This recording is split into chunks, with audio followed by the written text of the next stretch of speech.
relativamente sencillo, así que voy a mostrar que todos, absolutamente todos, presten atención a lo que sigue. Según de nuevo corte de Henry.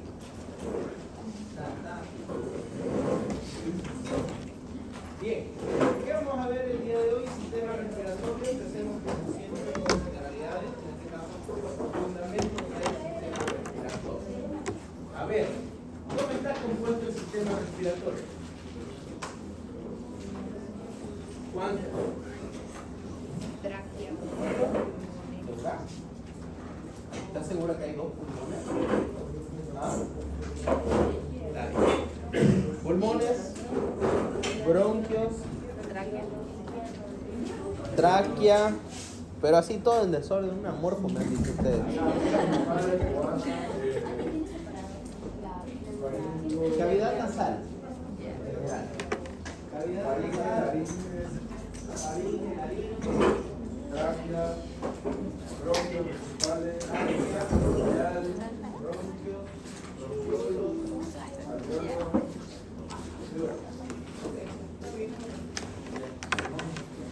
el sistema respiratorio está formado por dos pulmones, que son los órganos principales de este sistema respiratorio, y por una serie de vías respiratorias. ¿Ya? Todo lo que no es pulmón vamos a considerar como vía respiratoria. Vamos a tener tres funciones principales. ¿Cuáles son esas tres funciones? La primera, conducción de aire. ¿Por dónde va a entrar ese aire hacia el alveolo? ¿Por dónde entra? Por las vías respiratorias. Esa es la primera función del sistema respiratorio, conducción. ¿Cuál es el otro? Filtración del aire. Desde el momento en que el aire atmosférico ingresa a través de la cavidad nasal, está pasando por una serie de filtros, ¿ya? Para purificar el aire. Y finalmente, pero no menos importante, de hecho de vitalidad, es el intercambio gaseoso que va a ocurrir en el sistema respiratorio. Entonces, estas son las tres funciones principales que tiene nuestro sistema respiratorio. Las vías aéreas se van a dividir en dos porciones, chicos. Dos porciones. ¿Cuál es la primera porción? Es la porción conductora. La porción conductora. ¿Dónde empieza esa porción conductora? Empieza en la cavidad nasal. ¿Y hasta dónde va a llegar? Hasta los bronquios principales. Y en el momento en el que la tráquea se bifurca, genera una división, empiezan los bronquios principales. Toda esta parte es la porción conductora. ¿Cuál es la otra porción? La porción respiratoria.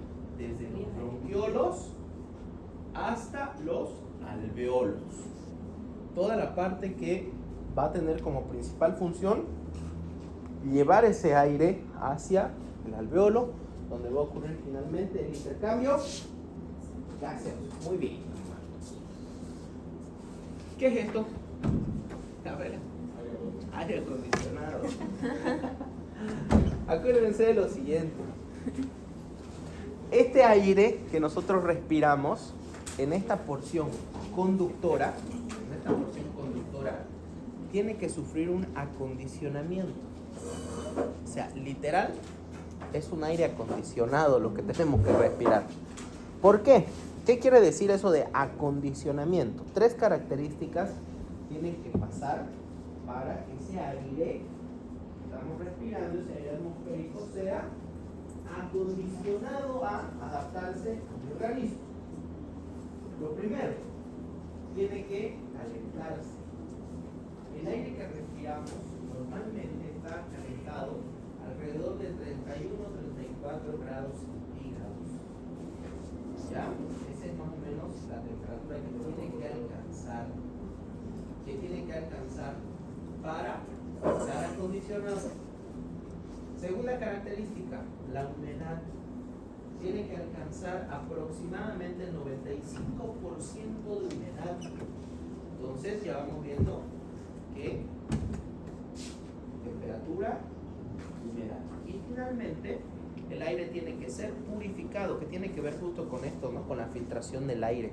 Ese aire que respiramos, nosotros tenemos que, antes de que llegue al alveolo, purificarlo, limpiarlo, filtrarlo lo más que se pueda. ¿De acuerdo?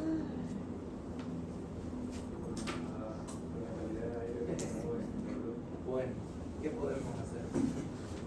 Dice que es como 3 minutos expuestos al aire libre, es como fumarse una cajetilla, dice, ¿no? ¿Ah, sí? Sí, sí, sí. Así que Ya los fumadores no fuman, ya no necesitan fumar los fumadores. Salgan nomás afuera un ratito y ahí respiren. Bien, entonces, obviamente, pues, ¿qué pasa si vivimos una calidad de aire como la que estamos viviendo ahorita? El aire no termina de acondicionarse para lo que nosotros necesitamos. ¿Qué va a pasar? ¿Qué va a pasar con esto? Altera justamente el equilibrio, porque lo que pretende hacer el acondicionamiento del aire es evitar de que yo pueda afectar con la homeostasis del cuerpo. Si yo este aire entra, por ejemplo, aquí no sufrimos tanto del calentado del aire, porque ya el ambiente es caliente, el ambiente es húmedo. Pero hablemos de una persona que está, por ejemplo, en la ciudad de Oruro, en Potosí, en La Paz. Los colombianos que van a ir a jugar hoy día al Alto, ¿no? Ellos necesitan mayor cantidad de reacciones químicas para poder mejorar esa calidad del aire que van a respirar. No estamos hablando nada de oxigenación, ¿no? Estamos hablando solamente de las características que tiene el aire para ser apto para nuestro consumo. Eso es el acondicionamiento del aire. Bien, en esta imagen podemos ver justamente lo que son las vías respiratorias y esos dos órganos tan importantes como los pulmones. ¿Dónde empieza la vía respiratoria? Dijimos, en la cavidad nasal. Las fosas nasales son parte. Ahorita vamos a ver la cavidad nasal y vamos a ver qué es parte de esta cavidad. Pero la cavidad nasal es lo primero. Después, ¿qué tenemos? Tenemos la nasofaringe, la bucofaringe, para después entrar en contacto con la laringe, que se separa la laringe del esófago.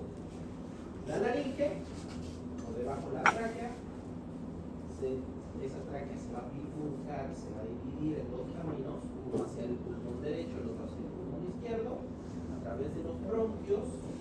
Esos bronquios cada vez se van secretando hasta formar los bronquiolos, posteriormente los conductos alveolares, los alveolos, los conductos alveolares, los sacos alveolares y los alveolos. Eso es todo el sistema respiratorio, todo el árbol, digamos que de los bronquios llegan hasta el alveolo, ¿no? Y todo lo que son las vías respiratorias. ¿Sí? Bien, entonces empecemos a hablar de cavidad nasal. ¿Qué es la cavidad nasal? La cavidad nasal no son más de dos cámaras separadas por un tabique óseo y cartilaginoso. La mayor parte de esta cavidad nasal se encuentra endocraneana, por dentro del cráneo. Y una pequeña parte se encuentra exocraneana. ¿Cuál será la parte exocraneana? La que se encuentra en la parte de la nariz. Esta es la parte exocraneana. Esta parte, estas cavidades nasales se comunican obviamente hacia adelante con el medio externo a través de las narinas anteriores, van a encontrar ustedes en el libro. Estas narinas anteriores son lo que nosotros conocemos coloquialmente como las fosas nasales. ¿Okay? Las fosas nasales van a ser las que conecten la cavidad nasal con el medio externo. ¿Perdón? Y por detrás la cavidad nasal se va a comunicar a través de las coanas con la nasofaringe, la porción nasal de la faringe. ¿De acuerdo? La parte posterior y anterior. O sea, ubicar este salón cavidad nasal. Hacia el exterior, por las fosas nasales, y hacia el interior, hacia el pasillo, digamos, a través de la nasofaringe. ¿Ya? No hay medio.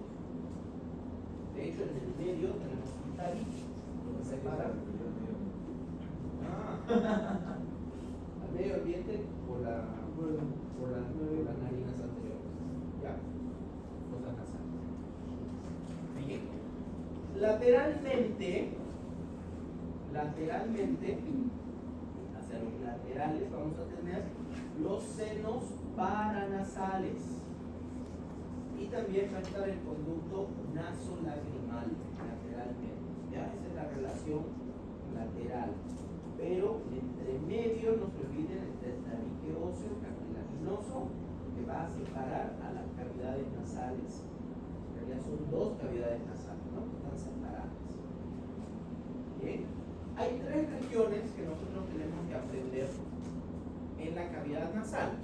La primera región, que es la más anterior, es el vestíbulo nasal. Es este espacio, quiero que todos hagan así. No así corazoncito, así. Así corazoncito me hacen ellos. Así, ahora quiero que hagan esto. Por dentro. No acá afuera, acá adentro. Eso. Esta parte de acá, esta es la primera región. El vestíbulo nasal. ¿Qué es vestíbulo en inglés? ¿Qué vendría a ser un vestíbulo en inglés? ¿Alguien sabe? ¿Cómo? El hall, lobby también podría ser.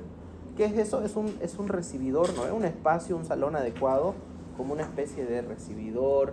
Es un lugar principal donde uno llega a la casa y es un descanso, ¿verdad? Bueno, lo mismo, el vestíbulo es justamente eso, es esta primera porción, este de aquí, este espacio de acá, el vestíbulo nasal, que lo que se encarga es un lugar de mucho contacto con el exterior, justamente en la entrada, esta partecita de aquí, ¿eh? Es justamente la entrada de las vías respiratorias. Está revestido, no se olviden que acá, todo el árbol respirar, todas las vías respiratorias tienen que tener un revestimiento porque ya están en contacto con la luz. Entonces tienen que tener un revestimiento. ¿Y ese revestimiento qué tipo de tejido es? Tejido epitelial. Este primer contacto de nuestra cavidad nasal en la región del vestíbulo nasal, esta parte de acá, el vestíbulo nasal, tiene un epitelio plano estratificado. Epitelio plano estratificado. Vamos a ir poniéndolo acá para que vayamos viendo, ¿ya?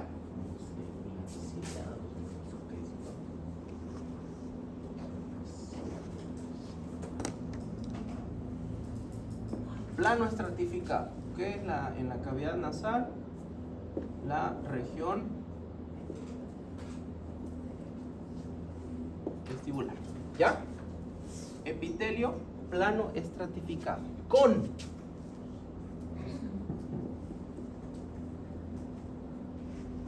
¿qué es eso de vibrisas, doctor? Nunca lo habíamos visto, ni habíamos escuchado, ni habíamos pensado. No son cilios, no son estereocilios y no son microvellosidades. ¿Ya? Estos son literalmente pelos, las vibrisas. ¿Ya? O sea, es anexo. ¿Sí? Eso es un anexo de la piel circundante y de esta primera porción mucosa. Las vibrisas, esos pelitos, tenemos nosotros las narinas.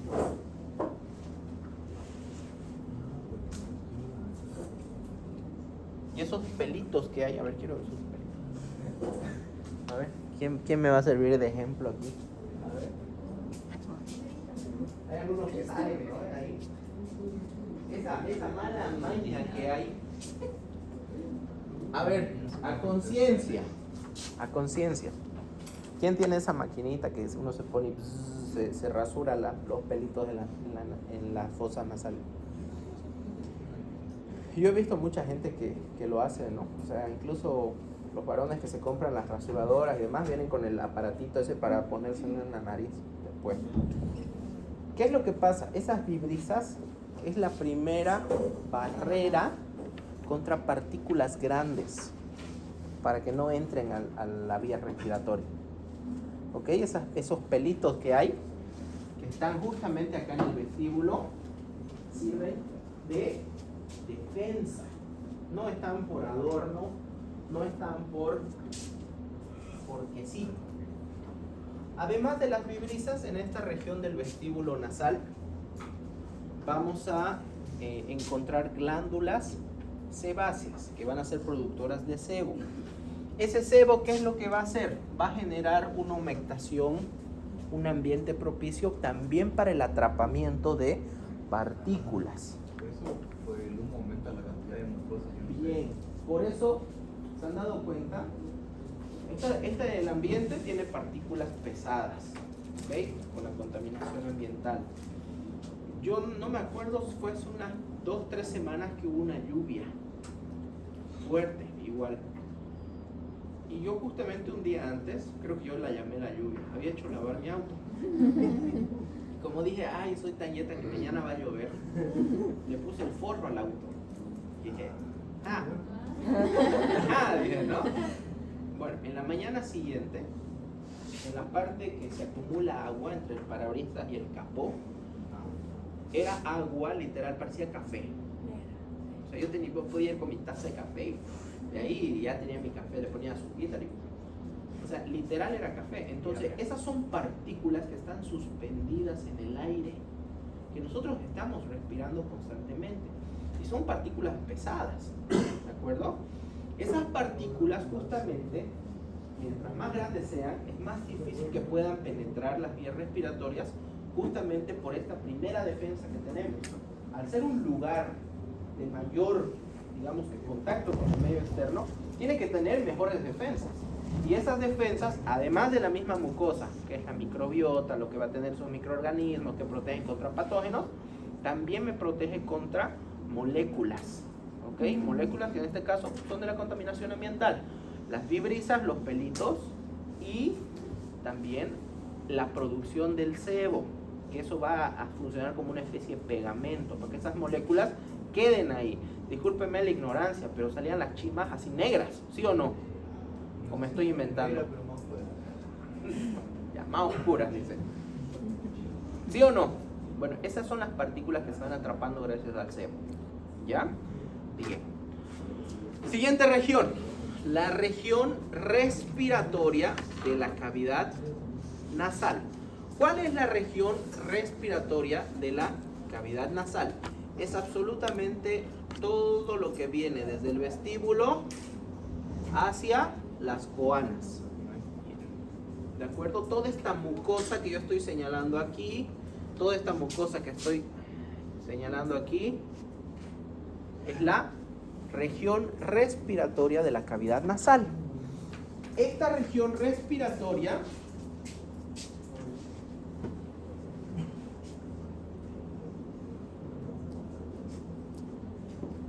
está revestida por tejido epitelial también, pero acá no es plano, aquí es cilíndrico, pseudoestratificado, es con cilios, ciliado. Aquí sí, el cilio es una especialización ¿de qué? Del epitelio, de la capa o de la cara apical de estas células epiteliales, ¿ya? Los cilios sí ya son una especialidad propia del epitelio. ¿Bien? ¿Por qué el epitelio de la región vestibular será plano estratificado? ¿Dónde tengo epitelio plano estratificado? Pero aquí es queratinizado, ya con células muertas, ¿no? De queratina encima. Pero eso me da a pensar de que si es un epitelio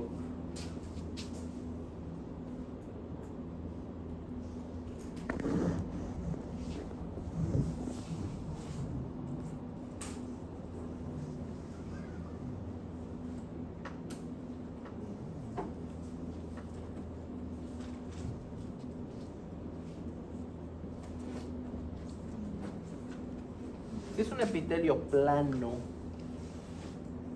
estratificado, va a tener mayor resistencia que un epitelio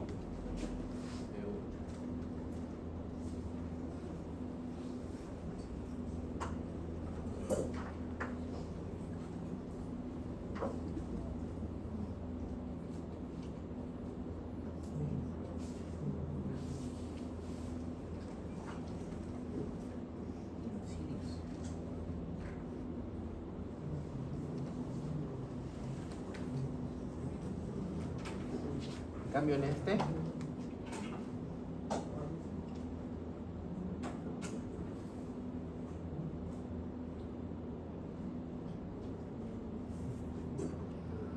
¿Sí? Así, esa es la diferencia.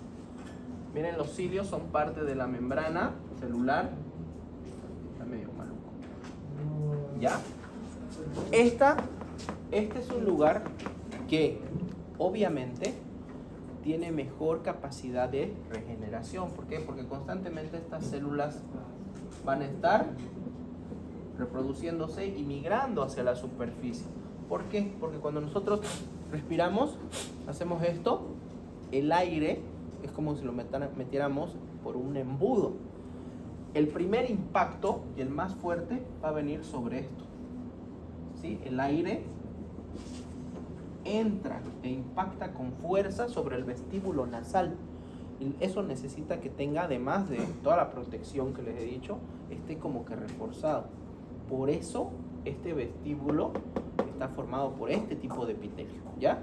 Y a partir de la siguiente porción de la mucosa, que es la parte respiratoria, ya vamos a empezar a tener un epitelio que tal vez es menos resistente a la abrasión, ¿sí? A fuerzas que golpean, pero que va a tener otro tipo de características, ¿sí? Bien, ¿cuáles son entonces las células que forman parte de esta región respiratoria? La primera, bueno, obviamente todo lo que son las células ciliadas que hemos visto, las células ciliadas. Segundo, voy a tener las células caliciformes, que van a ser las células productoras de moquito. Voy a tener las células en cepillo, que estas células son encargadas de la percepción, o sea, son sensitivas. Voy a tener las células de gránulos pequeños o de Kulczycki, que son células endocrinas, son células productoras. Y finalmente voy a tener a las células basales, que de estas células basales salen las células madre. Estas son las que están en constante replicación para hacer un recambio en la mucosa respiratoria. ¿De acuerdo? Entonces, ¿dónde está la mucosa respiratoria? Es toda esta parte. ¿De acuerdo? Bien. Como ustedes pueden ver, en esta parte de acá, en la mucosa respiratoria, que está formada por el tabique, por dentro está el tabique óseo. Sí. ¿Se convierte en un certificado también porque se lleva la termorregulación del aire al moverse? Ahorita un segundito. Ahí llego ahorita.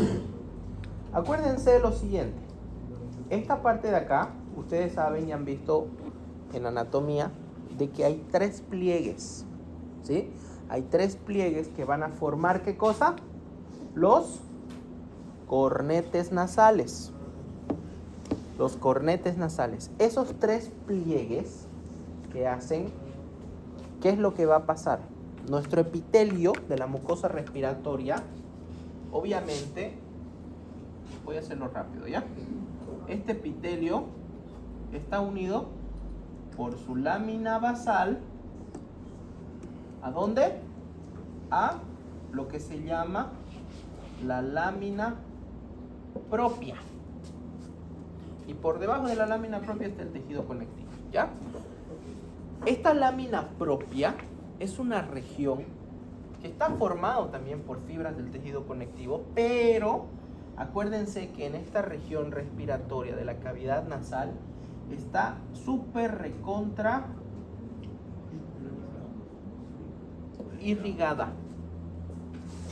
¿ya? Hay mucha irrigación, hay muchos vasos sanguíneos muy pequeñitos, hay una red capilar impresionante que de hecho, no sé si ustedes en su atlas de anatomía han visto el esqueleto así, ¿no ve? Con todo el sistema vascular y se ve todas las ramificaciones. En esta parte de aquí hay una manchita roja y es justamente por la gran cantidad de irrigación que hay a este nivel de la lámina propia.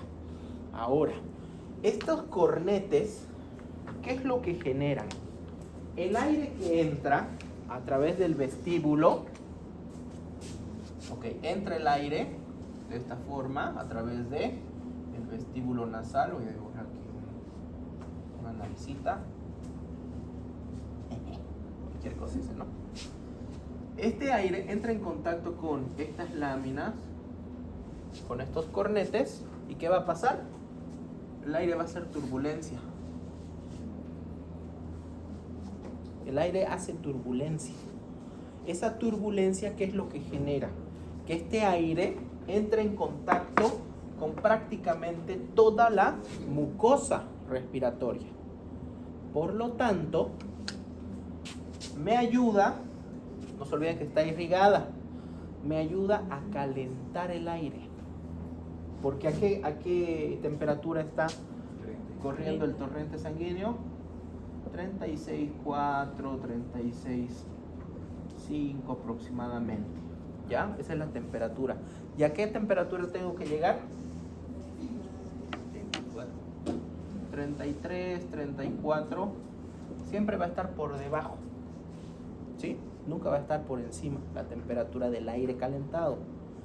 Entonces, esta turbulencia que generan los cornetes me ayuda a calentar el aire. ¿A qué más me va a ayudar esa turbulencia?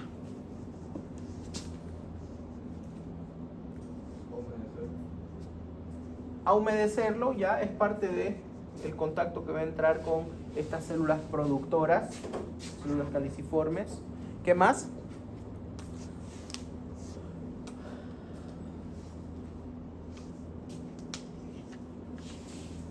¿Qué más?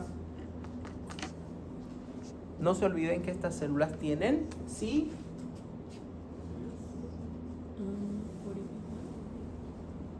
¿Y estos cilios qué van a hacer? Van a atrapar microorganismos, moléculas, etcétera, etcétera. Entonces, cuando el aire entra en turbulencia, me ayuda a que este aire pueda penetrar de mejor forma los cilios, que pueda entrar en mejor contacto con toda la mucosa respiratoria. ¿Ya? Entonces, toda esta función que cumple, que a veces nosotros pensamos que los cornetes están ahí para complicarnos la vida en los exámenes de anatomía, en realidad tienen estas funciones fisiológicas, ¿ya? Son de vital importancia los cornetes nasales. Bien. Finalmente, tenemos la tercera región de la cavidad nasal. Es la región olfatoria. La región olfatoria de la cavidad nasal. Esta región olfatoria, chicos, es el techo de la cavidad nasal. El techo. Ese techo de la cavidad nasal está formado por dos tipos de células, ¿ya? El primer tipo celular son las células receptoras olfatorias. Esas células receptoras olfatorias no son nada más y nada menos que neuronas bipolares. Neuronas bipolares. Acá podemos verlas en amarillo. En amarillo a las neuronas bipolares. ¿Se acuerdan de la morfología de las neuronas? ¿Qué era bipolar? Tenía dos polos, ¿verdad? Un axón y una dendrita. Y aquí está el soma con su núcleo. Estas son las células, estas de aquí, las células olfatorias. Estas células están igual en un tejido epitelial igual cilíndrico, ya cilíndrico ciliado, pero aparecen estas nuevas células. Estas células van a tener en su polo apical las prolongaciones dendríticas. En esta parte final de aquí, en este polo apical, que es digamos el que va a estar en contacto con el aire, el techo, ahorita ya estamos viendo como si yo agarrara esta lámina y la estoy dando la vuelta para verla acá, para revisarla, ¿ya? Pero esto está en el techo de la cavidad nasal. Va a tener estas prolongaciones dendríticas, ¿sí? Pero antes de las prolongaciones tenemos un pequeño abultamiento que es conocido como la vesícula olfatoria. Es el lugar donde va a confluir justamente esta sedimentación. Esta prolongación dendrítica son aproximadamente 10 a 23 cilios, o sea, 23 radios que está generando, 23 bracitos o ramas que se extienden de forma radial, desde el centro hacia los exteriores. ¿Ya? Estos son entonces las células de los receptores olfatorios. ¿Ya? ¿Qué más? En el polo basal vamos a tener una prolongación axónica. Porque esto era dendritas, esto es axón. Esas prolongaciones axónicas dicen que son amielínicas, no tienen revestimiento de mielina. Y se van a ir agrupando para formar el primer par craneal, que es el nervio olfatorio. ¿De acuerdo? Ahora, anatómicamente hablando, por debajo de esta parte del respiratoria, ¿qué es lo que vamos a tener? Vamos a tener hueso. ¿Qué hueso está? El etmoides. ¿Se acuerdan la lámina cribosa del etmoides? ¿Por qué esa lámina cribosa tiene esa característica? Porque se está perforando con estos axones al hueso. Eso es lo que le da la apariencia de ser cribosa.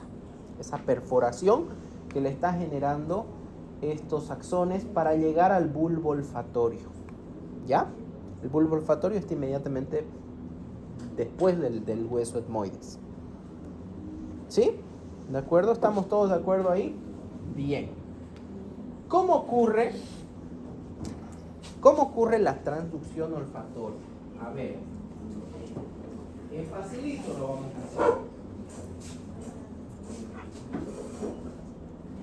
Doctor, Sí. pero dijo que había dos tipos de células en el pecho. Tranquilo,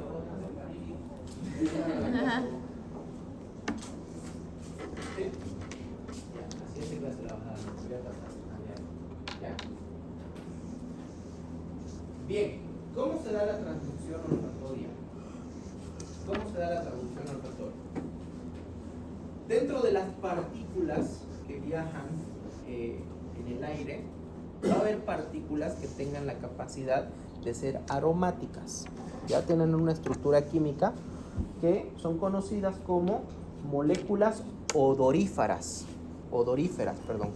Moléculas odoríferas.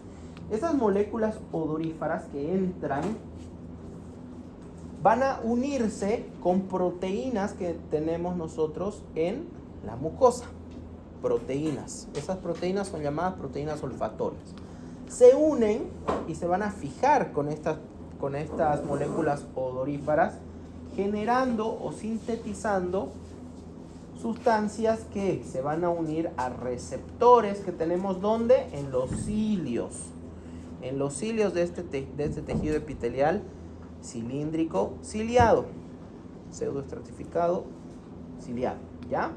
Estos cilios que tienen estos receptores odoríferos, cuando entran en contacto, activan un metabolismo para generar AMP cíclico. ¿Qué es lo que hace este AMP cíclico? Lo que hace es la abertura de canales de calcio y la abertura de canales de sodio. Y nosotros sabemos que todas las células están negativizadas, ¿verdad? Y que yo necesito meter cargas positivas para acercar esa negatividad ¿a dónde? Al umbral de acción, que es el punto en el que se genera el potencial de acción, para que toda la membrana se vuelva positiva. Ese es el potencial de acción. Eso lo venimos explicando en prácticamente todas las interacciones celulares, ¿verdad? Entonces, acuérdense de eso. La membrana de estar negativa ahora se vuelve positiva y eso genera el estímulo nervioso. Eso estimula justamente esta red neuronal que a través del nervio olfatorio viaja y tiene la capacidad de poder causar o dar esa sensación de un olor. Ahora, ¿de qué depende? De la carga. Hay señales que son más débiles, hay señales que son mucho más fuertes. Dependiendo las moléculas odoríferas, nuestro cerebro interpreta diferente tipo de olores. ¿Ya? ¿De acuerdo? Bien. ¿Qué pasaba en la época del famoso COVID-19?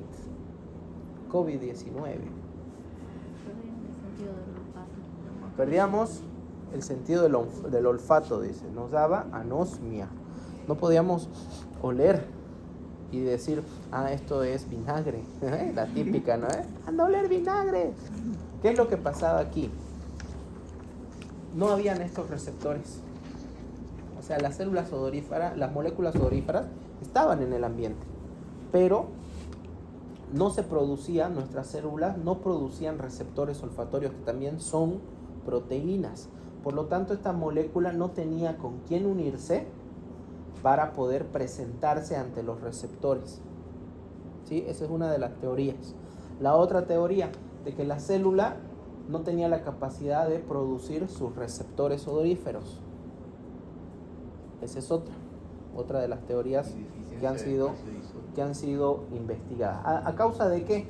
De modificaciones a nivel ADN, porque al ser un virus, el COVID al ser un virus, tenía la capacidad de entrar a la célula y hacer modificaciones post-traduccionales.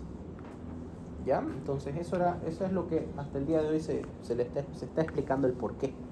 ¿Ya? No hay todavía ciencia cierta que nos diga esto, pero si nosotros conocemos esto, podemos más o menos intuir qué puede ser, ¿no?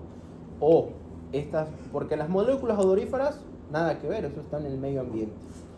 ¿Con quién se conectaba? Con estas proteínas fijadoras de las moléculas odoríferas. Si no hay, ¿a quién se va a fijar? A nadie. Y yo necesito que se fije, ¿para qué? Para que pueda entrar a través del receptor o estimular el receptor, que ocurra toda esta despolarización de las células olfatorias. Las otras células, ¿cuáles son? Las células de soporte, ¿ya? Las células de soporte, que se encuentran en la región olfatoria de la cavidad nasal, en el techo, son las más abundantes. Y estas van a tener microvellosidades en su superficie apical, no cilios, microvellosidades. Estas células de soporte, miren, las tengo acá en rosadito, en rosado. Estas de acá, las células de soporte, estas rosaditas, tienen, además de ser el soporte estructural para las células olfatorias, también le dan el sostén metabólico. Es decir, estas células intervienen justamente en el equilibrio y la ósmosis de todo lo que son las moléculas que son necesarias para el intercambio, electrolitos, sodio, calcio, etcétera, etcétera. O sea, hay un soporte metabólico también a este nivel, ¿ya? Y estas células intervienen, dice que en la sensación general de algunos reflejos, como por ejemplo la tos, y los estornudos principalmente. Estas microvellosidades que detectan cierta cantidad de partículas y van a generar este reflejo a través de estas células olfatorias. Van a decirle al cerebro, necesitamos hacer un estornudo para sacar lo que hay acá adentro, ¿ya? Vamos a tener a las células basales, obviamente son estas más pequeñitas de acá. Estas células basales, ¿de qué se encargan? De reproducirse y poder reemplazar nuevas células de soporte.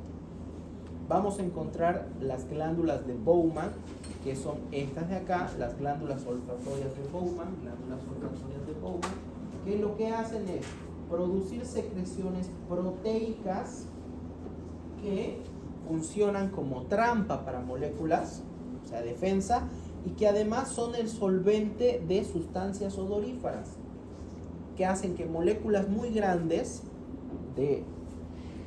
ya dijimos, moléculas odoríferas que son muy grandes, se vuelvan mucho más pequeñitas para que sea más fácil para nuestros receptores poder, o para las proteínas que atrapan esas moléculas, conjugarlas y llevarlas hacia un receptor. Y obviamente, bueno, aparte de esto tenemos una región anexa que son los senos paranasales, que es la extensión de la región respiratoria, donde también voy a tener un tejido epitelial cilíndrico ciliado pseudoestratificado que tiene la función principal de resonancia de la voz. O sea, los senos paranasales tienen esa función de resonancia y además de la producción de ¿qué? De óxido nítrico. ¿Qué hacía el óxido nítrico? Lo vimos en la anterior clase.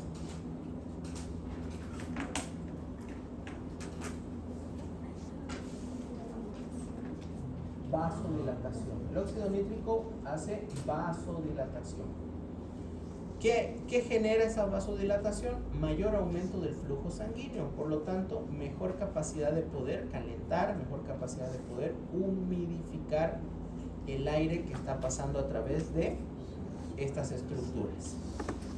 Y ese óxido nítrico además va a acompañar el flujo de aire, acompaña este trayecto, se produce aquí, pero va acompañando de forma local, generando vasodilatación en todo lo que es las vías respiratorias, ¿ya? Favoreciendo el calentamiento del aire.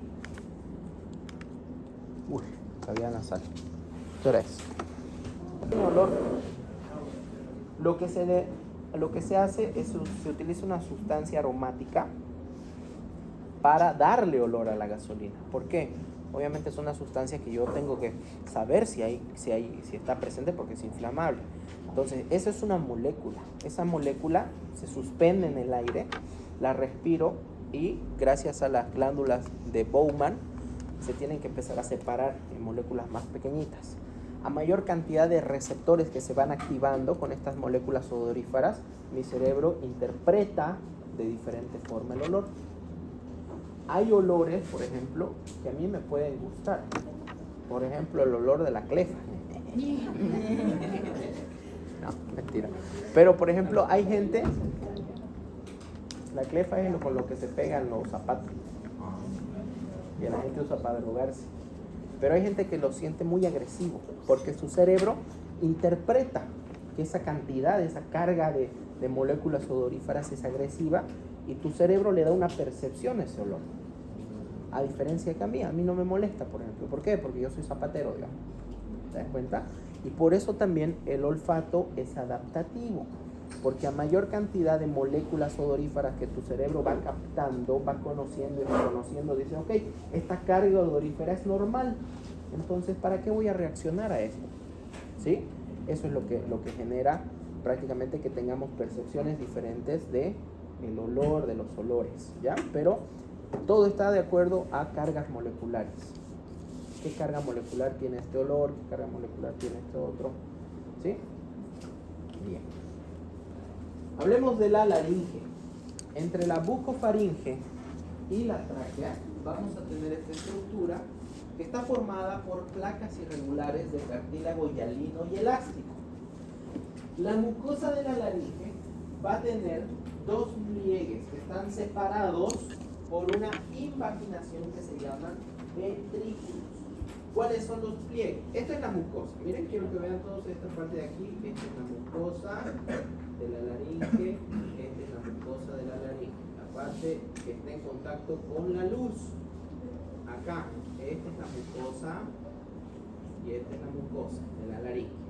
Esta laringe tiene esta invaginación de su mucosa que genera estos espacios que se van a llamar ventrículos, ¿ya? Lo que me da dos pliegues, un pliegue superior derecho, un pliegue superior izquierdo y un pliegue inferior derecho y un pliegue inferior izquierdo. ¿De acuerdo? Tengo entonces dos pliegues superiores, dos pliegues inferiores y una invaginación por cada lado que se llama ventrículo. Bien, vamos a hablar por orden de importancia sobre los pliegues vocales, perdón, sobre los pliegues inferiores, conocidos como pliegues vocales, o también cuerdas vocales verdaderas. Estas cuerdas vocales verdaderas tienen un ligamento, podemos ver toda esta parte de acá, este ligamento, que está unido a un músculo. Este músculo es de tipo esquelético. Este es el músculo esquelético que se llama músculo vocal.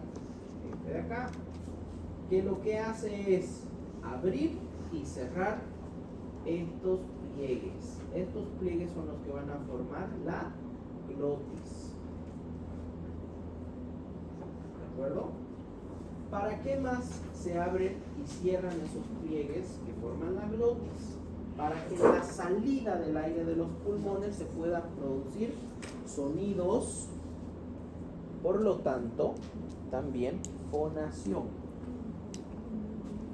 ¿De acuerdo?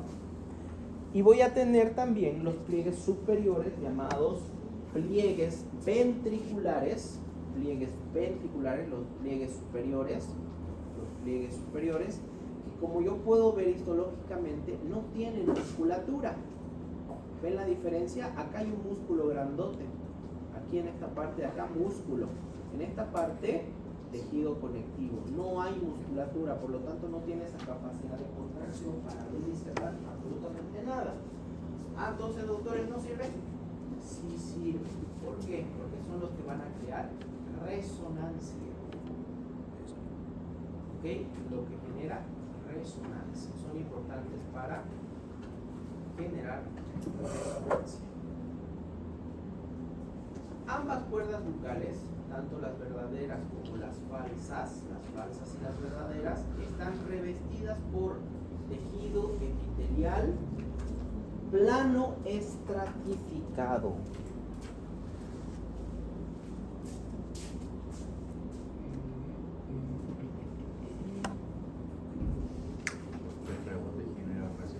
Porque hay fuerzas que actúan sobre este epitelio del aire que yo estoy sacando del pulmón para poder hablar. ¿Sí? O cuando yo tengo que gritar, el aire sale de una forma más brusca, lo que genera que ese epitelio soporte mayor movimiento y tenga que tener una mayor resistencia a la abrasión causada justamente por esa corriente o ese movimiento rápido del aire. ¿Ya? Por eso el tejido epitelial aquí se convierte nuevamente en tejido epitelial plano estratificado.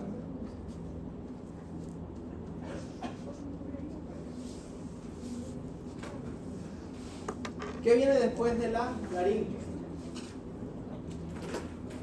Viene la tráquea. Perfecto. ¿Qué es la tráquea? La tráquea es un tubo relativamente corto, flexible, de 2.5 centímetros de diámetro, de 10 a 12 centímetros de longitud, que va desde la laringe hasta la mitad del tórax, ya no del toral,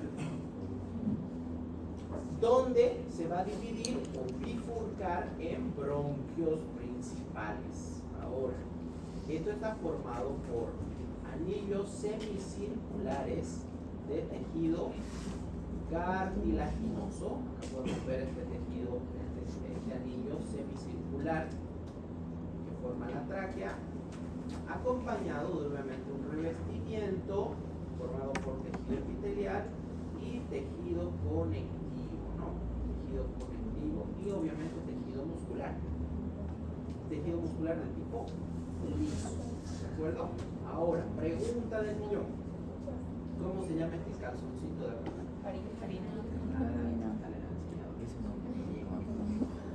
No se va a olvidar nunca el último anillo donde empieza la bifurcación se llama carina. ¿A qué nivel está?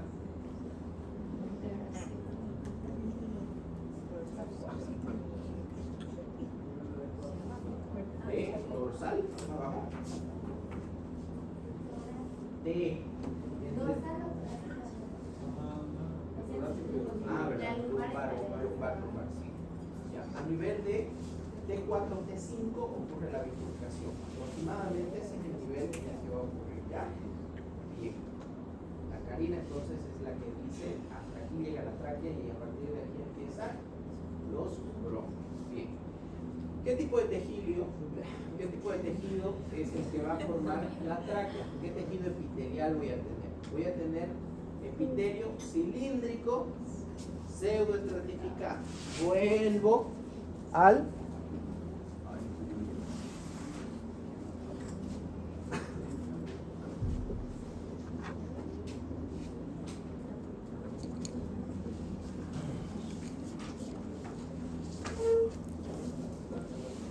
tejido pseudoestratificado cilíndrico.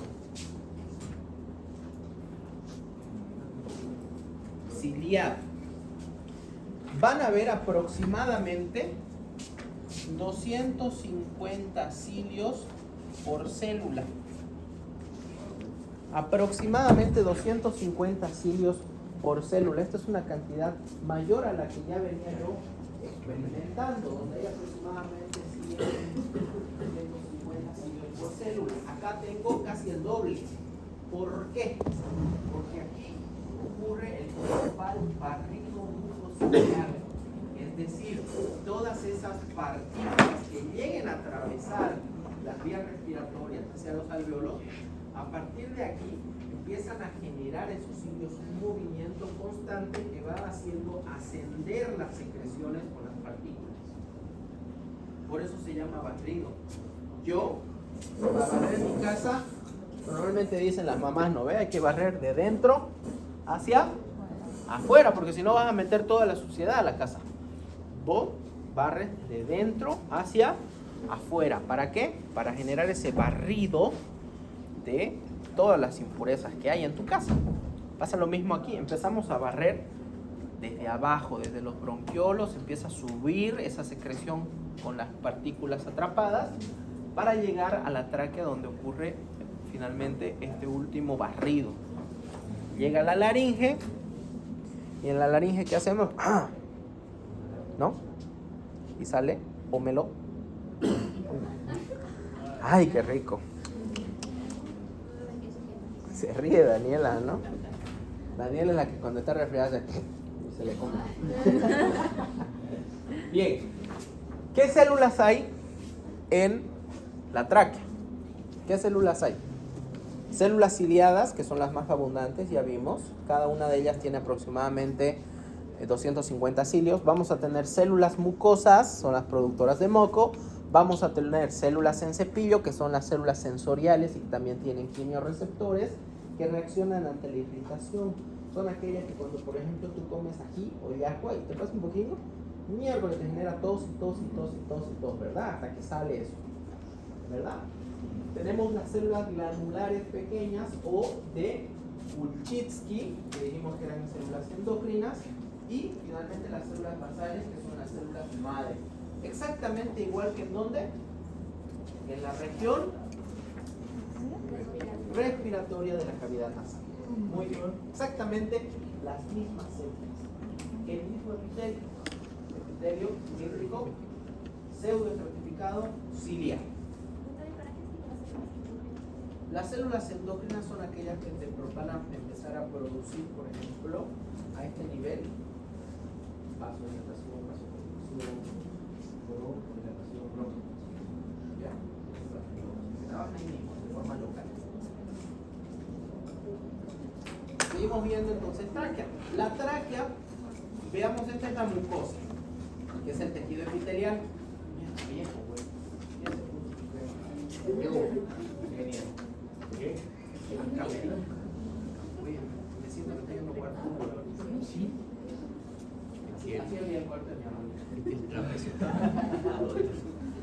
Bien, ¿qué va a pasar entonces por debajo de la mucosa epitelial? Vamos a tener la lámina basal y por debajo, esta partecita de acá, quiero que vean, esta parte de acá, observen, esta parte, esto es la lámina propia.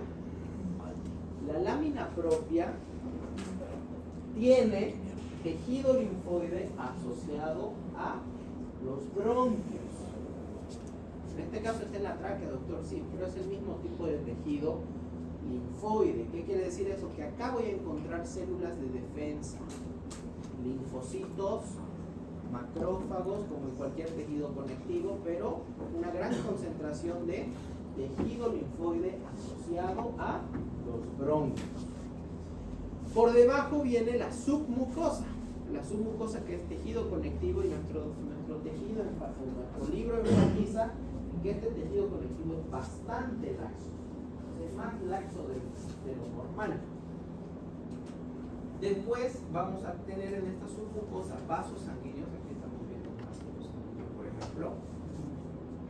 Vamos a ver que tenemos vasos linfáticos y hay glándulas que son las encargadas de la secreción de glucoproteínas. ¿Qué más tenemos por debajo? Tenemos al cartílago de la tráquea. Ese cartílago que es semicircular, que le brinda a esta tráquea flexibilidad y principalmente favorece la permeabilidad de la vía aérea. Es el que permite que esta tráquea tenga una mayor resistencia al colapso. Quiere decir, si esto no tuviera el anillo cartilaginoso, tranquilamente cualquier estructura que sea anexa o cualquier estructura que esté en relación con la tráquea pueda comprimirla y se bloquee la vía aérea. No tanto el esófago, ¿por qué? Porque el esófago no está en contacto con el anillo. Sí. De todas formas, ocurre que una persona que puede estar comiendo, digamos, un pedazo muy grande de carne, al momento de tragar, genere una dilatación del esófago y obstruyas parcialmente las vías aéreas. Sí, puede ocurrir, pero normalmente esto evita el colapso de las estructuras que están posterior a la tráquea, ¿ya? Entonces, este cartílago, como cualquier otro cartílago, va a tener la tendencia a la osificación. Se va a poder osificar. De hecho, acá nosotros estamos viendo el cartílago. Miren acá, cartílago. Esto de aquí es cartílago. Este es el cartílago. Pero esto blanco, ¿qué va a hacer? Esta parte blanca que parece contravéculas va a ser la osificación del cartílago. Miren acá, cartílago, y aquí el hueso. Está empezando a osificarse este cartílago. ¿Sí? ¿Esto qué genera? Que pierda flexibilidad la tráquea. ¿Hay una afectación clínica a eso? A este nivel, sí, está relacionado con el enfisema pulmonar, con la enfermedad pulmonar oclusiva crónica. O sea, a este nivel que trabaja el cigarro, el humo del cigarro. O el enfoque, entonces. Enfermedad pulmonar oclusiva crónica. ¿Ya? Se va osificando este cartílago, igual con la edad. Con la edad igual se va osificando. ¿Ya?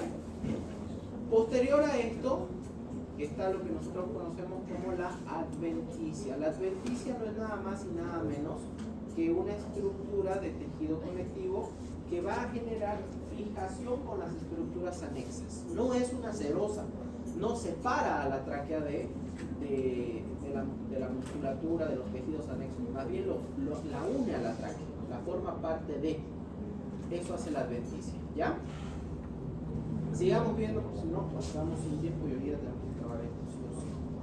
Tenemos 10 minutos, ¿no? ¿Cuál? Tejido linfoide asociado a los bronquios. Mal. Así como GAL tenemos tejido linfoide asociado a el intestino, al lugar. Tenemos MAL, tejido linfoide asociado a las mucosas. ¿Ya? Esas son las siglas. Bronquios. La tráquea se va a bifurcar en bronquios principales. Estos son los bronquios principales o bronquios primarios. Tenemos dos, uno derecho y uno izquierdo. Y ustedes anatómicamente ya saben las características que los diferencia, ¿verdad? El bronquio derecho es de un mayor calibre, está más vertical. El bronquio primario, menor calibre, el izquierdo, perdón, y más horizontalizado. ¿De acuerdo? Este bronquio primario derecho y el izquierdo van a ingresar a través del ilio pulmonar, donde empieza la división de los bronquios lobulares o también llamados bronquios secundarios.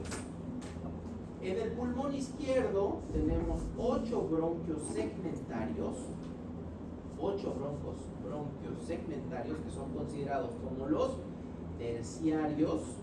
En el derecho son 10 los bronquios segmentarios, igual son considerados como terciarios, ¿no? Entonces, pulmón derecho y pulmón izquierdo. El izquierdo, vamos a ver la división lobal hacia el lóbulo apical, medial y basal, ¿verdad? Y en el izquierdo solamente hay 2 lóbulos, ¿lo ven? Entonces, tenemos 2. Y ahí ya se ramifican 8 bronquios segmentarios, en este lado 10, en el derecho. ¿Sí? A medida que se van subdividiendo estos bronquios, fíjense los cartílagos que venían siendo súper regulares, eran anillitos bien bonitos hasta convertirse en un calzoncito. A partir de aquí, fíjense que los cartílagos van adquiriendo formas irregulares. Y a medida que se van segmentando cada vez más, van disminuyendo su calibre, van desapareciendo. ¿Cuándo desaparecen los anillos cartilaginosos? Cuando el diámetro de esta vía respiratoria es menor a 1 milímetro. Y a partir de este lugar se llama bronquiolo. ¿Ok? Se llama bronquiolo. A medida que vamos disminuyendo la cantidad de tejido cartilaginoso, vamos aumentando la cantidad de tejido muscular. Es tejido muscular liso, ¿ok?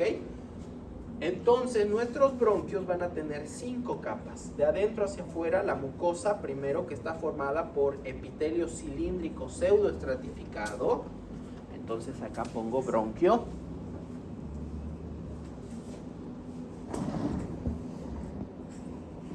Lo mismo. Voy a tener por debajo una capa muscular de tejido muscular liso. Voy a tener por debajo una submucosa formada por tejido conectivo, como hace énfasis en mi libro, bastante laxo, ¿sí? Voy a tener el cartílago, finalmente, placas cartilaginosas que están ya yendo de forma discontinua, y la adventicia, que es el tejido conectivo que va a adherir al parénquima pulmonar. ¿Ya? Bien. Hablemos de los bronquiolos. Los bronquiolos entonces son las ramificaciones de los bronquios segmentarios que cuando llegan al diámetro de 1 milímetro pierden los anillos cartilaginosos y a partir de aquí se empiezan a ramificar a medida que van perdiendo calibre en bronquiolos terminales. Los bronquiolos terminales, ¿ya? Estos bronquiolos terminales van a dar origen a lo que se llaman como bronquiolos respiratorios. Ya estos son los lugares donde va a empezar a haber intercambio gaseoso. Los bronquiolos de mayor calibre están formados por tejido epitelial,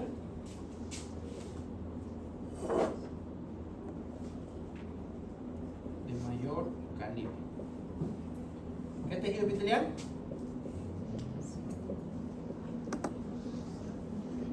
Cilíndrico, lean pues, pseudoestratificado. Más de lo mismo. ¿Ya? Y este se va, a medida que va perdiendo calibre, los bronquiolos de menor calibre, ¿en qué se convierte? Epitelio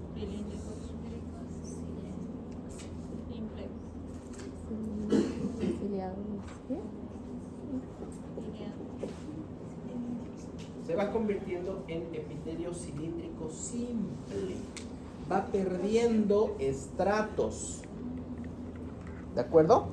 Se va haciendo cada vez más permeable al paso de gases. Acá vamos a poder encontrar lo que se llaman en los bronquiolos terminales ese epitelio cúbico simple, porque aquí menor calibre, menor calibre, y aquí pongo terminales, epitelio cúbico. Simple, ¿ya? Epitelio cúbico. A este nivel encuentro unas células que se llaman células de Clara. Estas células de Clara son células no ciliadas, ¿ya? Que se encargan de secretar un agente surfactante o sustancia tensoactiva que lo que va a favorecer es evitar el colapso de estos bronquiolos, ¿ya? La surfactante. Pero no se confundan, todavía no es la surfactante que se produce en los alveolos. Es una surfactante específica para estos bronquiolos terminales, para evitar el colapso de ellos. Esas se llaman células de Clara. Miren, acá tengo la luz de un bronquiolo terminal. Después del bronquiolo terminal, ¿qué vienen? Los bronquiolos respiratorios. En estos bronquiolos respiratorios es justamente donde ya estoy a un pasito de tener los conductos alveolares y el saco alveolar, que es lo que vamos a ver enseguida. Alveolos. Los bronquiolos alveolos los bronquiolos respiratorios van a dar origen a los conductos alveolares. Esos conductos alveolares van a formar los sacos alveolares. Y esos sacos alveolares justamente son grupos de alveolos. Aproximadamente tenemos entre 150 y 250 millones de alveolos. Y ya van a ser aquellos que están rodeados por un tejido conectivo o separados a través de los tabiques formados por tejido conectivo que se llama tabique interalveolar, que es justamente tejido conectivo por donde confluye una extensa red capilar. Esa extensa red capilar, ¿para qué va a ser? ¿Para qué será?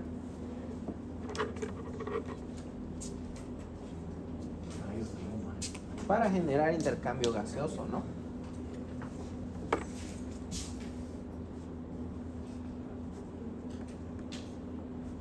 Bien.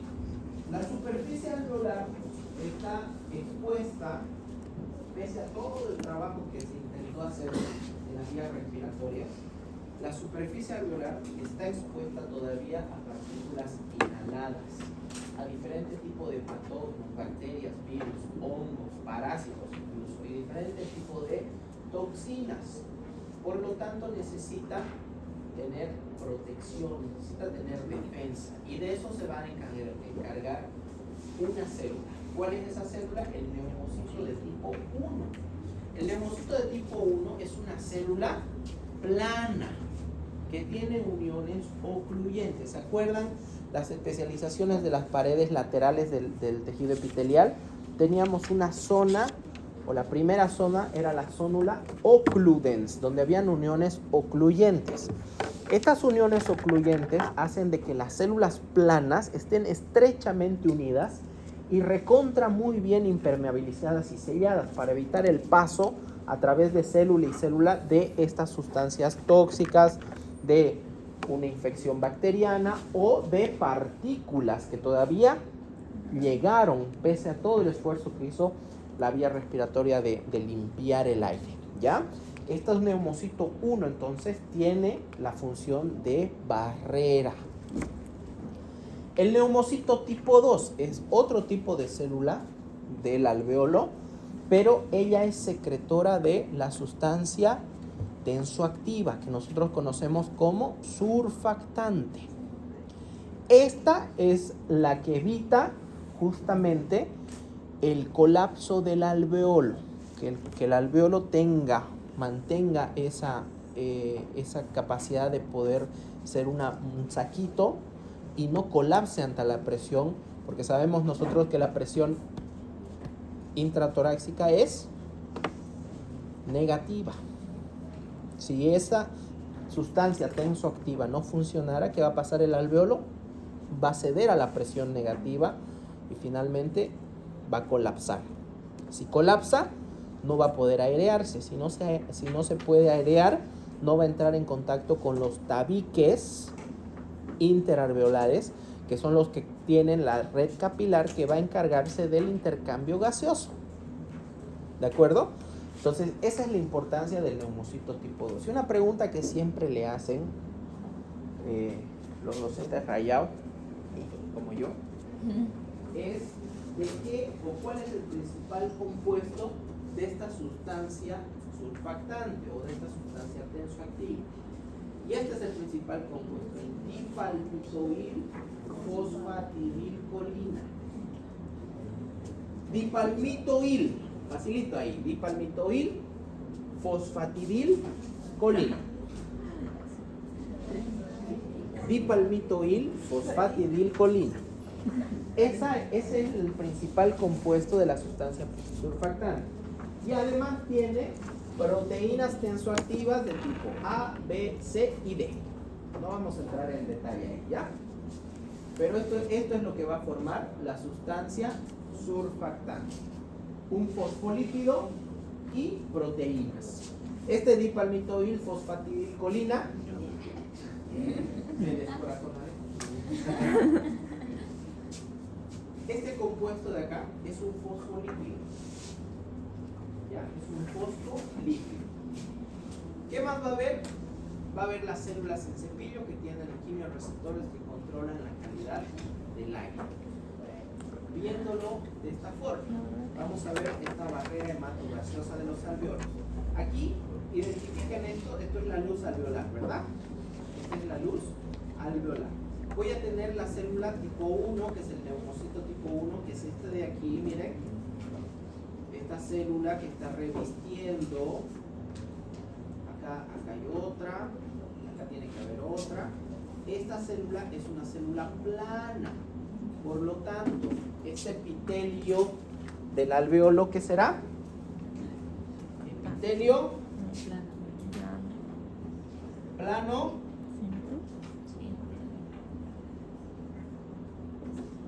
Plano simple. ¿Ok? Plano simple. Ciliar. Este epitelio plano, entonces, ya sabemos que a través de, cuando entra en contacto con, esta es la célula, ¿no?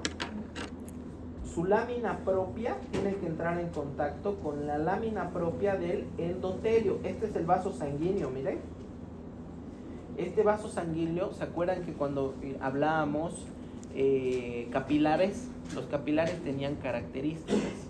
Y una de esas características justamente era que no tenían la túnica media, no tenían túnica adventicia, solamente tenían la túnica íntima. ¿Por qué? Porque está formado por su endotelio y su lámina basal. Esa lámina basal entra en contacto prácticamente con la lámina basal del neumocito tipo 1. Y eso es lo que favorece el intercambio gaseoso, ¿ya? Estos gases pueden salir y pueden entrar hacia el espacio alveolar o desde el espacio alveolar hacia el torrente sanguíneo. Entra oxígeno y sale dióxido de carbono, ¿ya? Esta oxigenación ocurre gracias a esta característica de estos dos epitelios, tanto del endotelio como del epitelio alveolar. Este neumocito tipo 2 es el que va a producir, miren cómo está haciendo exocitosis de esta sustancia que funciona impregnando todo el epitelio alveolar, favoreciendo que no haya colapso. ¿Ya? Esa es la sustancia surfactante. Ese es el agente surfactante o sustancia tensoactiva. Y finalmente podemos ver de que en este tejido circundante, de tejido conectivo, tenemos fibroblastos y también vamos a encontrar macrófagos. Los macrófagos, miren lo que hacen. Sabemos nosotros que los macrófagos tienen la capacidad de crear bracitos, ¿no ve? Y abrazar. Esos bracitos, miren cómo penetran a través del epitelio y tienen la capacidad de atraer o de captar sustancias, partículas, bacterias que estén en esta luz alveolar para poder hacer endocitosis de ellas y eliminarlas. ¿Ya? Bien, ¿qué más? ¿Qué más? Creo que eso es todo.